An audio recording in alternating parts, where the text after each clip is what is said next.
मला तिकीट कोणत्या पार्टीतून मिळते आणि मी इथल्या लोकांना फसवून मी निवडून कसा येऊ शकेल एवढंच त्यांच्या मनात चाललेलं आहे. म्हणून ते कुणाचीही तिकीट घ्यायला तयार आहेत आणि तिकीट भेटली नाही तर मग आपलं गणित बिघडतं म्हणून कोणतंही समीकरण ते बसवायला तयार होतात.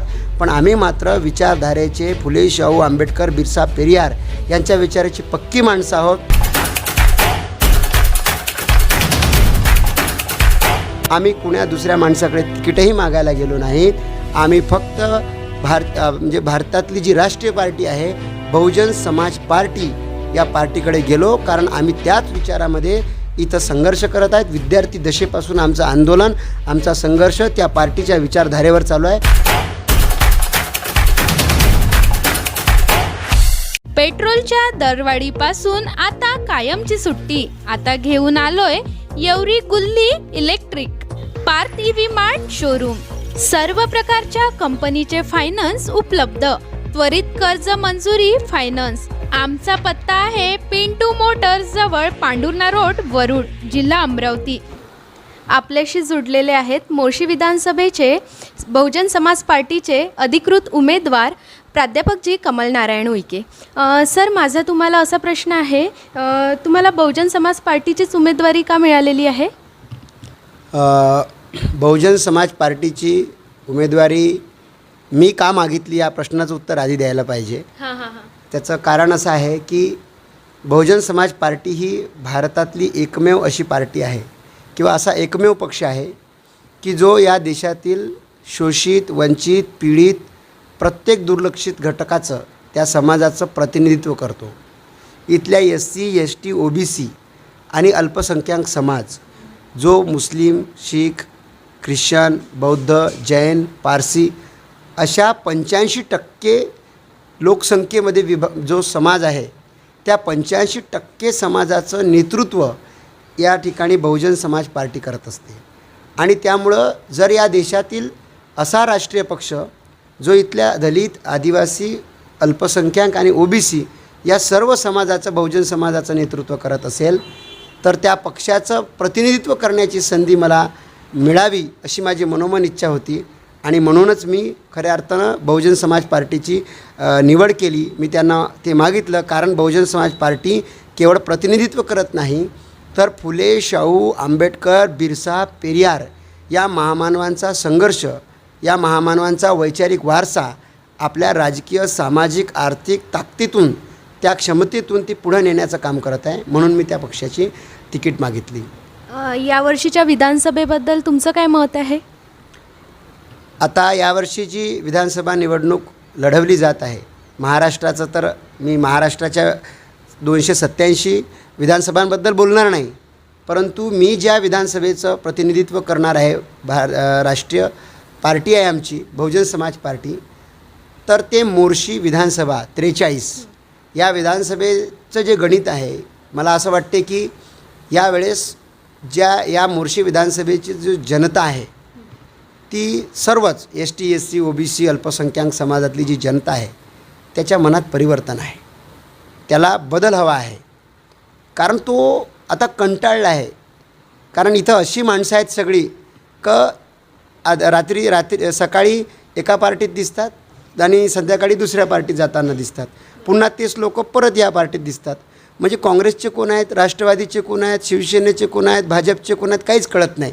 कारण त्यांना कोणतीही पार्टी चालते, कोणतंही चिन्ह चालते, कारण ते विचारधारेवर आधारित माणसं नाही आहेत.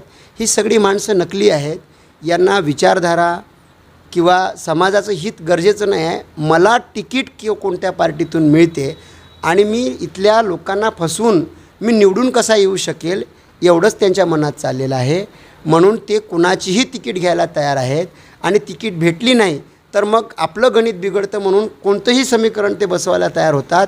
पण आम्ही मात्र विचारधारेचे फुले शाहू आंबेडकर बिरसा पेरियार यांच्या विचाराची पक्की माणसं आहोत.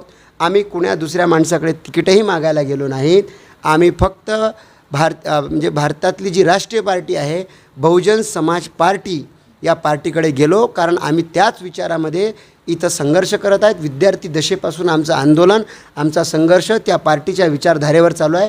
मान्यवर कांशीरामजी आणि बहनजी यांनी जो संघर्ष उभा केलेला आहे, तो संघर्ष पुढे नेणे हे माझंच नाही, तर इथल्या ST SC OBC मायनॉरिटीतल्या प्रत्येक व्यक्तीचं एक कर्तव्य आहे. आणि म्हणून इथलं गणित साधं सोपं आहे की यावेळेस विधानसभेला परिवर्तन पाहिजे. त्यांना एक तरुण, या विधानसभेतला सर्वात वयाने तरुण असलेला आणि सेट नेट क्वालिफाईड असलेला इकॉनॉमिक्समध्ये विधी महाविद्यालयाचा प्राध्यापक असलेला उच्च शिक्षित उमेदवार त्यांना पाहिजे आहे, की जो रस्त्यावरची लढाईही लढू शकतो, संघर्षही करू शकतो. आणि केवळ तेवढंच नव्हे तर तो इथल्या शेतकऱ्यांचे प्रश्न, इथल्या महिलांचे प्रश्न, इथल्या बेरोजगारांचे प्रश्न, इथल्या शिक्षणाचे प्रश्न, अशा सर्व प्रश्नांना वाचा फोडण्यासाठी, त्यांचा आवाज बुलंद करण्यासाठी केवळ त्यांना माहीत आहे की हा तरुण उमेदवार जो आहे हा आपल्याला न्याय देईल. म्हणून इथलं गणित सरळ आहे की यावेळेला बहुजन समाज पार्टीची जी सीट आहे ती निघत आहे आणि बहुजन समाज पार्टीचा विधानसभेचा सदस्य तिथे मुंबईला पोहोचणार, याबद्दल आमच्या मनात तीळमात्र शंका नाही. सर, यावर्षीच्या बुथबांधणीचं नियोजन झालेलं आहेत का तुमचं? बघा, जे आमची पार्टी आहे बहुजन समाज पार्टी, हे वर्षानुवर्षे या ठिकाणी चळवळीचं काम करत आहे आणि त्याची पाळंमुळं अशी पसरलेली आहेत. इतके कर्मठ कार्यकर्ते आहे बहुजन समाज पार्टीमध्ये. आता ज्यांचे वय 80 वर्ष आहेत, 50-50 वर्ष त्या माणसांनी आयुष्य झिजवलं आहे या ठिकाणी. आणि हे मिशन आहे, हे कमिशनचं काम नाही आहे, हे मिशनचं काम आहे, मिशनरी लोकांचं काम आहे. आणि त्यामुळे मिशनरी माणसं जोडले आहेत, अगदी तरुण मुलामुलींपासून तर वयोवृद्ध कार्यकर्त्यांपर्यंत. ही सगळी, काही ठिकाणी लोकांना वाटते की बाबा पार्टी आता खाली आलेली आहे का, अशी आले का, असं नाही आहे. लक्षात घ्या, बहुजन समाज पार्टीला जर एक ताकदीचं नेतृत्व मिळालं तर त्याची पाळंमुळं अशी मजबूत व्हायला, किंवा मजबूत आहेतच पण ती वर यायला वेळ लागणार नाही. बूथ कमिट्या ज्या आहेत, 311 बूथ आहेत आपल्या विधानसभेमध्ये. आणि बहुजन समाज पार्टीतर्फे इथले जे पदाधिकारी आहेत आमचे, म्हणजे जिल्ह्याचे पदाधिकारी आहे हर्षदजी शेळके आहेत, तसेच आमचे विधानसभेचे अध्यक्ष आहेत सतीशजी कुमरे, विधानसभेचे प्रभारी आहेत आमचे दिनेशजी काटे, आणि मोर्शीतर्फे जे संजयजी डवरे आहेत, विजयजी वानखडे आहेत, साहेबरावजी पखाले आहेत, ओमप्रकाशजी निस्वादे आहेत. तर ह्या लोकांचं काम आहे. आणि जुन्याही कार्यकर्त्यांमध्ये ॲडव्होकेट नागले साहेब असतील, संजय पाटील साहेब असतील, झाडोदे साहेब असतील, असा एक काही लोकांची नावं कदाचित सुटतील, पण मी त्यांच्या कार्याला दुर्लक्ष करीत नाही आहे. इथला प्रत्येक कार्यकर्ता इथले झटणार आहे, इथले लढणार आहे. त्यामुळं बूथ कमिट्यासुद्धा तयार आहेत. गावोगावीच मुवमेंट सुरू आहे. आम्ही आता गावांना भेटी देतो आहे. तिथला माणसं वाट पाहत आहेत की तुम्ही या, आम्ही सभा लावतो, सगळं करतो. त्यामुळे बूथ कमिट्यांचं टेन्शन नाही आहे. फक्त आता हे मैदानावर उतरण्याची देर आहे.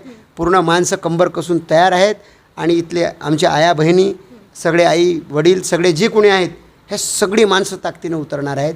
त्यामुळे काही म्हणजे आम्ही तरी बिनधास्त आहोत की यावर्षी बहुजन समाज पार्टीची सीट मोर्शी विधानसभेतून निघेल म्हणून. या वर्षीच्या मतदारसंघात कोणत्या समस्या आहे का ज्यासाठी तुम्ही लढणार आहात? बघा, संपूर्ण भारतातच समस्या आहेत. आमचा जे बहुजन समाज पार्टी आहे, खरं तर याच पार्टीने या देशाची मूळ समस्या ओळखलेली आहे. सर्वात मोठी समस्या आहे मनुवाद, ब्राह्मणवाद आणि जातीवाद. याला नष्ट करणे हे पवित्र कार्य, हे म्हणजे नष्ट करण्याचं पवित्र कार्य केवळ बहुजन समाज पार्टी देश पातळीवर करत आहे. परंतु स्थानिक मोर्शी विधानसभेची जी समस्या आहे त्याच्यावरती आपण बोलूया. मोर्शी विधानसभेमध्ये शेतकऱ्यांचा हा मतदारसंघ आहे. इथे संत्र्याचा शेतकरी आहे, सोयाबीनचा शेतकरी आहे, कापसाचा शेतकरी आहे आणि पीडित आहेत. कापसाला, सोयाबीनला भाव मिळत नाही आहेत. संत्रा शेतकरी, आता शेंदुरजना घाटचे माळी समाजाचे आमचे काही शेतकरी आहेत, त्यांचे मला फोन आले होते. त्यांनी सांगितले की दादा, काही लोकांनी आमचे बगीचे घेतले आणि नंतर टाकून दिले. 13 लाखाचा सौदा झाला आणि 75,000 बगीचा विकावा लागला. त्यामुळे या संत्र्यांच्या समस्या आहेत, संत्र्याच्या शेतकऱ्यांच्या. त्याच्यावरही तोडगा काढावा लागेल. एखादा संत्रा प्रक्रिया उद्योग कसा आणता येईल आणि इथल्या शेतकऱ्यांच्या संत्र्याला भाव कसा मिळेल याच्यासाठीही विचार करावा लागेल. शेतकऱ्यांची समस्या नाही आहे तर या ठिकाणी जे दवाखाने आहेत, दवाखान्यातली अस्वच्छता आहे, तिथे जो स्टाफ लागतो कर्मचाऱ्यांचा, डॉक्टरांपासून ते नर्सेसपर्यंत, या कर्मचाऱ्यांचा जो स्टाफ आहे तो अपूर्ण आहे, औषधांचा तुटवडा आहे, पायाभूत सोयीसुविधांचा या सगळ्या अभाव आहे. समस्याला तुम्ही लढणार आहात हो, का? म्हणजे आरोग्याचे प्रश्न असो, शेतकऱ्यांचे प्रश्न असो, शिक्षणाचे प्रश्न असो, बेरोजगार लोकांचे प्रश्न असो, महिला सुरक्षेचे प्रश्न असो, की इथे ज्या कोणी जो भाईचाराचा प्रश्न आहे, म्हणजे हिंदू मुस्लिमसुद्धा दंगली किंवा वाद भडकवण्याचे प्रयत्न केले जातात. काही लोक स्टेटमेंट देतात. आता तुम्ही ऐकलं असेल, कोणी म्हणते पैगंबरांवर चुकीचे अपशब्द कोणी काढलं जातं, कुठे घरात घुसून त्यांना मारा असेही शब्द बोलले जातात. तर आम्ही इथे बिरसा क्रांती दलाचा मी जिल्हाध्यक्षसुद्धा आहे. आम्ही आदिवासी समाजाला धर्मांध संघटनांमधून काढून बिरसा क्रांती दल या फुले शाहू आंबेडकरी विचारधारेच्या संघटनेत काम करायला लावून मुस्लिम आणि इथला ST SC OBC याच्यामध्ये भाईचारा निर्माण करण्याचं सुद्धा काम आम्ही करत आहोत. या सगळ्या मुद्द्यांना घेऊन आम्ही रस्त्यावर उतरणार आहोत आणि हेच मुद्दे आम्हाला विजयापर्यंत पोहोचवणार आहेत अशी आम्हाला खात्री आहे. सर, तुम्हाला पुढील वाटचालीकरिता शुभेच्छा आहेत. धन्यवाद नेहा मॅडम आणि आमचे राहुल भाऊ जाधव. सोहम न्यूज हे नेहमीच तळागाळातल्या सामान्य कार्यकर्त्याला नेहमीच त्याची बातमी असेल त्याला पुढं आणण्याचं काम करते आणि हे तुमचं कार्य असंच चालत राहावं अशी शुभेच्छा देतो. आणि माझी मुलाखत घेतली, मला संधी दिली बोलण्याची, त्याबद्दल धन्यवाद. तुम्हाला पण धन्यवाद सर.